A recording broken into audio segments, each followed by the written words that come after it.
নমস্কার বন্ধুরা, তোমাদের সবাইকে স্বাগতম বিদ্যালোক চ্যানেলে। আজকে আমরা শুরু করতে চলেছি জিওগ্রাফির একটি গুরুত্বপূর্ণ চ্যাপ্টার। প্রথম চ্যাপ্টার এটা, ফিজিক্যাল জিওগ্রাফি।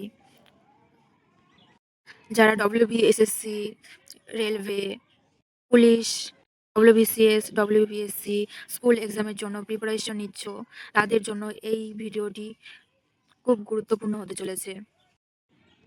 এই ভিডিওটা দেখলে তোমাদের কনসেপ্ট একদম ক্লিয়ার হয়ে যাবে এবং এক্সামে কোশ্চেন আসলে সব ঠিক অ্যান্সার করতে পারবে confidently.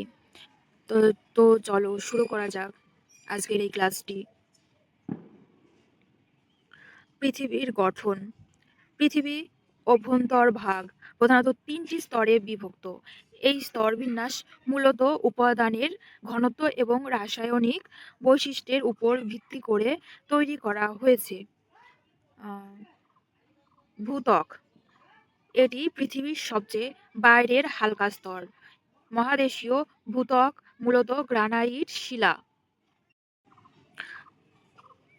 SiAl, silica and aluminium এবং মহাসাগরীয় ভূত্বক ব্যাসল্ট শিলা সীমা সিলিকা অ্যান্ড ম্যাগনেসিয়াম দিয়ে গঠিত।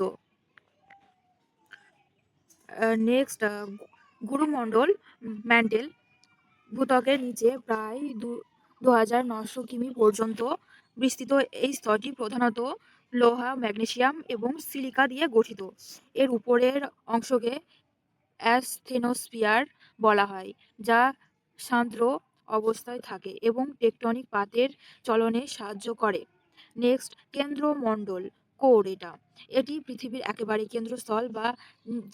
কেন্দ্রস্থল যা নিকেল এবং লোহা দিয়ে গঠিত এবং বহির্কেন্দ্রমণ্ডল তরল হয়ে অন্তঃকেন্দ্রমণ্ডল প্রচণ্ড চাপে কঠিন অবস্থায় থাকে।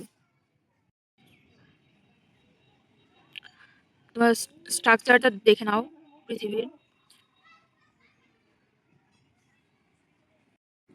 এই যে এটা হলো ক্রাস্ট, সলিড রক দিয়ে তৈরি। আর নেক্সট হলো ম্যান্টেল, এটা হলো লিকুইড রক। নেক্সট হলো outer core, liquid iron and nickel দিয়ে তৈরি। আর লাস্ট হলো inner core, iron, solid iron and nickel দিয়ে তৈরি এটা। অক্ষাংশ ও দ্রাঘিমাংশ। পৃথিবীর যে কোনো স্থানে সঠিক অবস্থায় নির্ণয়ের জন্য গ্লোবের উপর কিছু কাল্পনিক রেখা কল্পনা করা হয়েছে। অক্ষাংশ ও দ্রাঘিমাংশ। পৃথিবীর যে কোনো স্থানে সঠিক অবস্থায় নির্ণয়ের জন্য গ্লোবের উপর কিছু কাল্পনিক রেখা কল্পনা করা হয়েছে। অক্ষাংশ নিরক্ষরেখার সমান্তরাল পূর্ব পশ্চিম বিস্তৃত কাল্পনিক রেখাগুলোকে অক্ষরেখা বলে।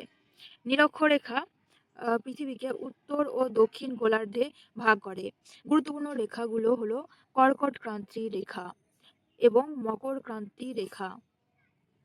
দ্রাঘিমাংশ, উত্তর মেরু থেকে দক্ষিণ মেরু পর্যন্ত লম্বালম্বি রেখাগুলোকে দ্রাঘিমা রেখা বলে। মূল মধ্যরেখা, যা লন্ডনের গ্রিনিচের উপর দিয়ে গেছে, যা পৃথিবীকে পূর্ব ও পশ্চিম গোলার্ধে ভাগ করে। এই যে ইকুয়েটর, ল্যাটিটিউড অ্যান্ড লঙ্গিটিউড।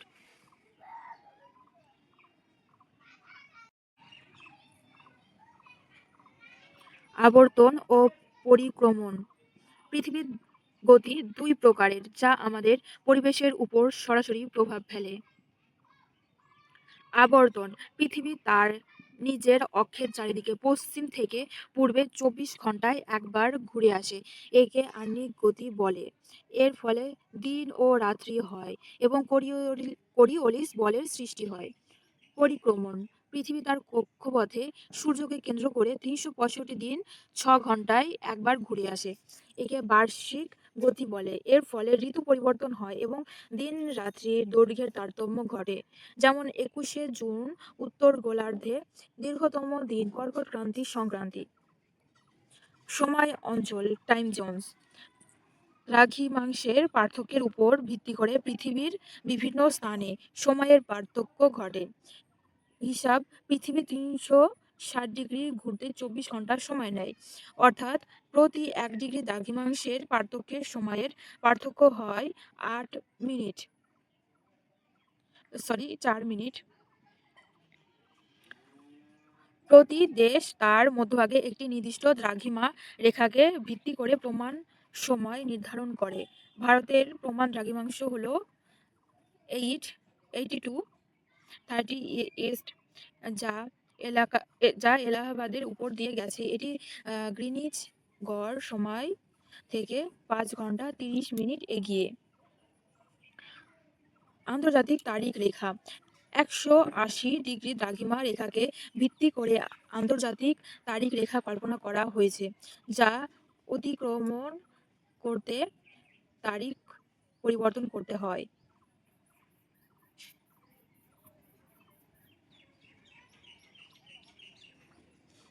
পৃথিবীর অভ্যন্তরীণ উপাদান ও বিযুক্তি রেখা। পৃথিবীর অভ্যন্তরে বিভিন্ন স্তরের ঘনত্ব সমান নয়, তাই এক স্তর থেকে অন্য স্তরে যাওয়ার সময় ভূমিকম্প তরঙ্গের গতিবেগ পরিবর্তিত হয়। এই সংযোগগুলোকে বিযুক্তি রেখা বলে। কলোরাডো বিযুক্তি শিয়াল ও সীমার মধ্যে। মোহরোভিসিক বিযুক্তি ভূত্বক ও গুরুমণ্ডলের মধ্যে। গুটেনবার্গ বিযুক্তি গুরুমণ্ডল ও কেন্দ্রমণ্ডলের মধ্যে। লেহমান বিযুক্তি বহির্মণ্ডল ও অন্তঃমণ্ডলের মধ্যে। পৃথিবীর অভ্যন্তরীণ উপাদানের বিশেষত্ব। পৃথিবীর অভ্যন্তর সম্পর্কে আমাদের জ্ঞান মূলত ভূমিকম্পের তরঙ্গের আচরণের উপর ভিত্তি করে তৈরি। অ্যাস্থনোস্ফিয়ার এটি ঊর্ধ্ব গুরুমণ্ডলের একটি অংশ, যা প্লাস্টিকের মতো নমনীয়। শিলা এখানে আংশিক গলিত অবস্থায় থাকে। লিথোস্ফিয়ার, যা শিলামণ্ডল এই স্তরের উপর ভাসমান অবস্থায় থাকে, যা পাত সংস্থান তত্ত্ব বা প্লেট টেকটনিক এর ভিত্তি। কেন্দ্রমণ্ডলের চৌম্বকত্ব বহির্কেন্দ্রমণ্ডল তরল অবস্থায় থাকে এবং এখানে লোহার ঘূর্ণনের ফলে পৃথিবীর শক্তিশালী চৌম্বক ক্ষেত্র তৈরি হয়। একে জিওডাইনামো বলা হয়।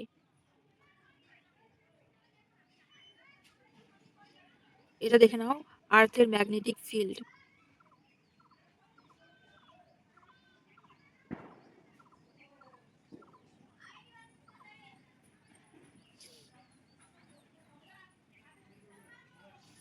অক্ষাংশ ও তাপমণ্ডল অক্ষাংশের উপর ভিত্তি করে সূর্য রশ্মির পতন কোণের পরিবর্তন ঘটে, যা পৃথিবীকে 3টি প্রধান তাপমণ্ডলে বিভক্ত করে। মণ্ডলী কর্কটক্রান্তি রেখা থেকে মকরক্রান্তি রেখার মধ্যবর্তী অঞ্চল। এখানে সূর্য সারা বছর লম্বভাবে কিরণ দেয়। নাতিশীতোষ্ণ মণ্ডলী টেম্পারেট জোন। কর্কটক্রান্তি রেখা সুমেরু বৃত্ত এবং মকরক্রান্তি থেকে কুমেরু বৃত্ত পর্যন্ত অঞ্চল। এখানে সূর্যের আলো তীর্যকভাবে পড়ে। হিমমণ্ডলী ফ্রিজিড জোন মেরু সংলগ্ন অঞ্চল, যেখানে সূর্য আলো অত্যন্ত তীর্যকভাবে পড়ে এবং সারা বছর প্রচণ্ড ঠান্ডা থাকে। পৃথিবীর কক্ষপথ ও গুরুত্বপূর্ণ অবস্থান। পরিক্রমণ গতির সময় পৃথিবীর কক্ষপথে 4টি বিশেষ অবস্থান পরীক্ষার জন্য অত্যন্ত গুরুত্বপূর্ণ। মহাবিষুব ভার্নাল ইকুইনক্স 21শে মার্চ, যখন সূর্য নিরক্ষরেখার উপর লম্বভাবে থাকে, সারা বিশ্বে দিন ও রাত্রি সমান হয়, এবং 23শে সেপ্টেম্বর একইভাবে এর দিন ও রাত্রি সমান হয়। এখান থেকে কোশ্চেন আসে, তোমরা এটা মনে রেখো। নেক্সট, উত্তর আয়নস্তর সামার সলিস্টিস 21শে জুন, যখন উত্তর গোলার্ধে দীর্ঘতম দিন এবং দক্ষিণ গোলার্ধে ক্ষুদ্রতম দিন হয়। 22শে ডিসেম্বর, যখন দক্ষিণ গোলার্ধে দীর্ঘতম দিন এবং উত্তর গোলার্ধে ক্ষুদ্রতম দিন হয়। আর্থ সিজনস দেখো।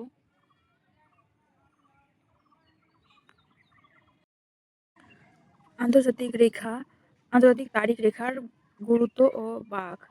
180 ডিগ্রি দ্রাঘিমা রেখাকে অনুসরণ করে আন্তর্জাতিক তারিখ রেখা কল্পনা করা হলেও এটি পুরোপুরি সোজা নয়।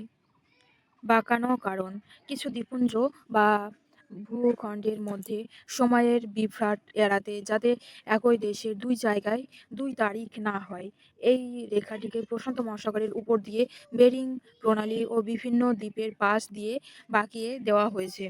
ভ্রমণ বিধি: যদি কোনো ব্যক্তি এই রেখাটি পশ্চিম দিকে অতিক্রম করেন, তবে তাকে একটি যোগ করতে হয়, আর যদি পূর্ব দিকে এশিয়া থেকে আমেরিকার দিকে অতিক্রম করেন, তবে তাকে একদিন বিয়োগ করতে হয়।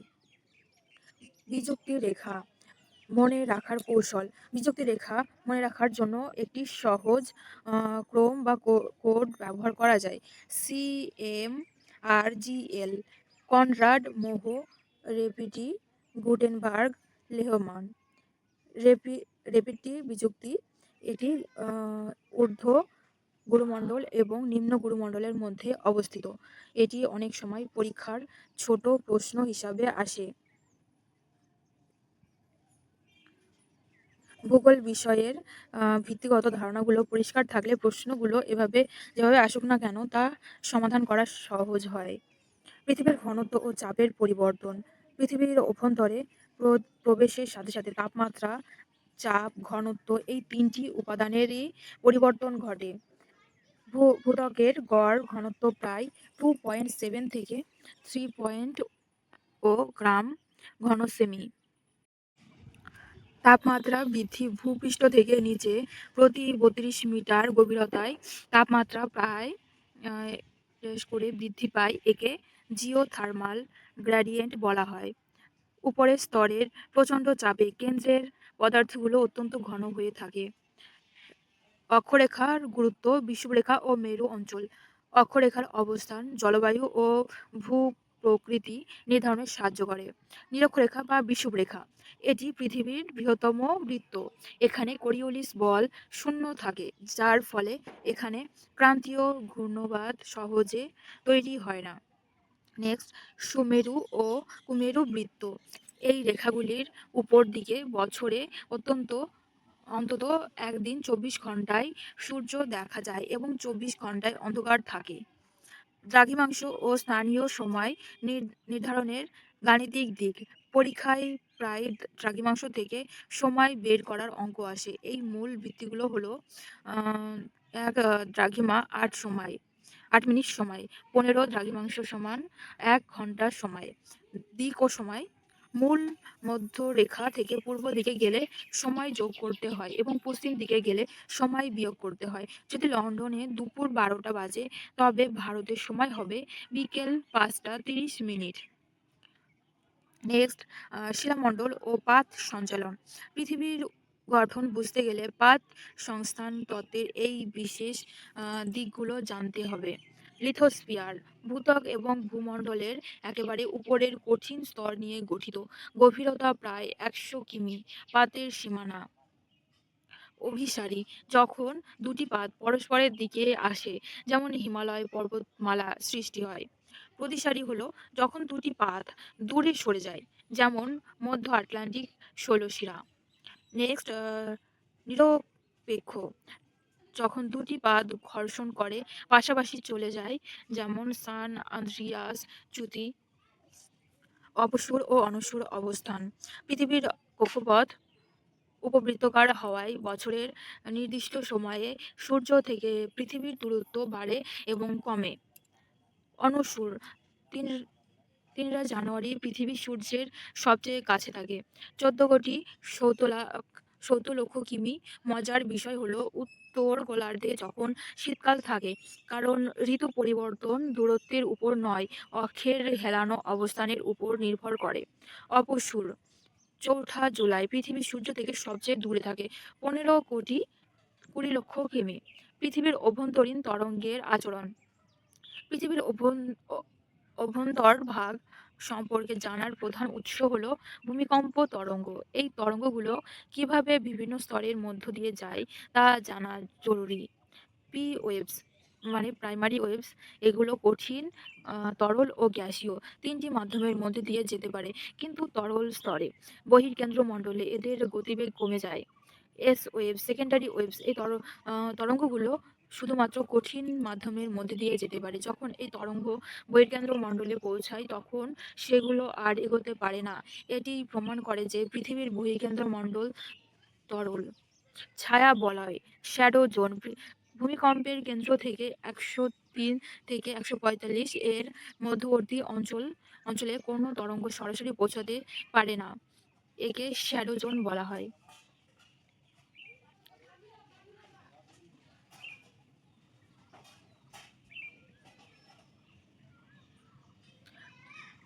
অক্ষরেখার কোণ এবং ঋতুচক্রের কারণ।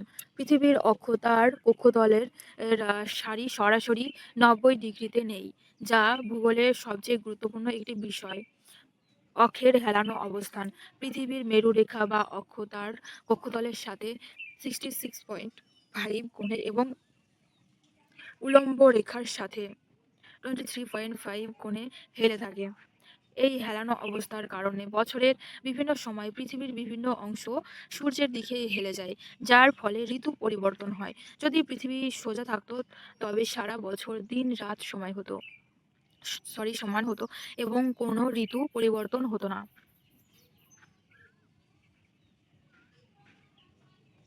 কোরিওলিস বল ও পৃথিবীর আবর্তন। পৃথিবীর আবর্তনের ফলে এটি বিশেষ বলের সৃষ্টি হয়, যা বায়ুপ্রবাহ ও সমুদ্র স্রোতের দিকে পরিবর্তন করে। ফেরেলেস সূত্র। আবর্তন গতির কারণে উত্তর গোলার্ধে বায়ু ডান দিকে এবং দক্ষিণ গোলার্ধের বাম দিকে বেঁকে যায়। একে কোরিওলিস বল বলে।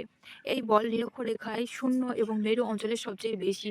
এই বলের কারণেই সাইক্লোন বা ঘূর্ণবাতের কেন্দ্র তৈরি হয়। স্থানীয় সময় ও প্রমাণ সময়ের পার্থক্য। পরীক্ষার্থীদের এই দুটোর মধ্যে পার্থক্য পরীক্ষার রাখা উচিত।